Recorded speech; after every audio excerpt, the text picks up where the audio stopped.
Today, I learned that my city, or at least Oregon, now and one of the largest employers in the state are strip clubs, and I suppose that that's a topic that's coming about this platform with a bit of shame, and I'm just sitting there like, "Whew, no shame."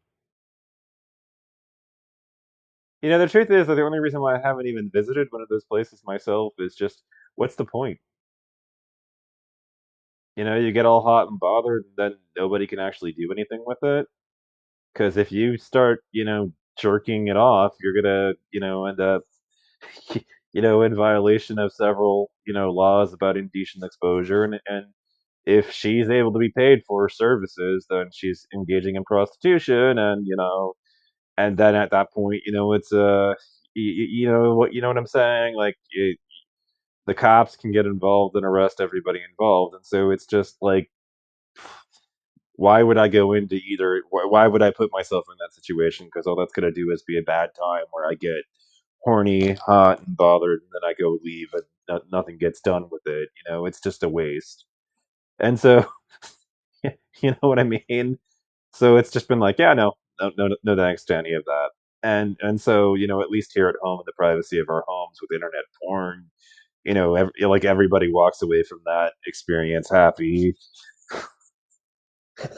I just I can't deal with this, but I'm sitting here like I'm literally Satan. Hi there.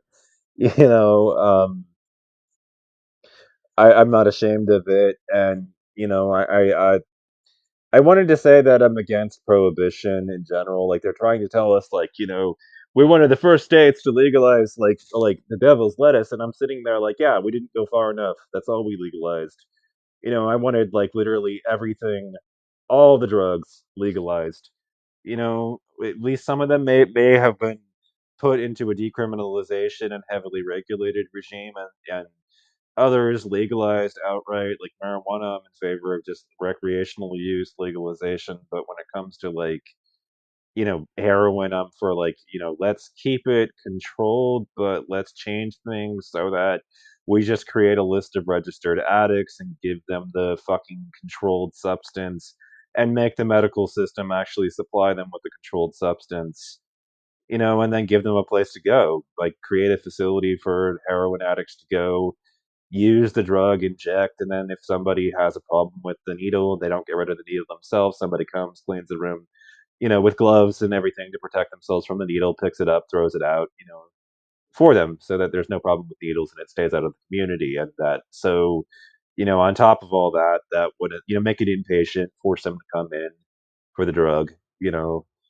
have somebody, make tell them to pick it up themselves, obviously take some responsibility. But if they don't, and they somehow get out of the facility without somebody, cajoling them to do it, is what I'm saying. Like, have janitorial staff that is, trained in dealing with hazardous materials, like, be able to pick that stuff up and get rid of it. I mean, that would be an ideal, like, instead of having the streets littered with these, used needles and everything, like, start figuring out who the people are that are addicted and just give them pharmaceutical grade stuff. And, I would recommend, as far as a documentary about this is concerned, it comes out of the UK. It doesn't matter what they're saying, applies to the drug itself. It applies no matter what country you're in. It's just a documentary that came out of the UK, which I will link in the but underbar, which has a lot. You'll tell me that it's a YouTube video, and it's like your objection is superficial in this. It is a YouTube video, but it's a YouTube video that cites a lot of scientific studies in it. So, there's a community here on YouTube that will use citations and everything and research to back themselves up, and this video is part of that world. So, we don't have to we don't have to rely on propaganda, and we don't have to rely on the video taking its actual word for it, because at various timestamps in the video, they actually do cite studies and everything at various points. And if you want me to talk about those timestamps, like, I could put at least where the series of timestamps starts in my own video about this.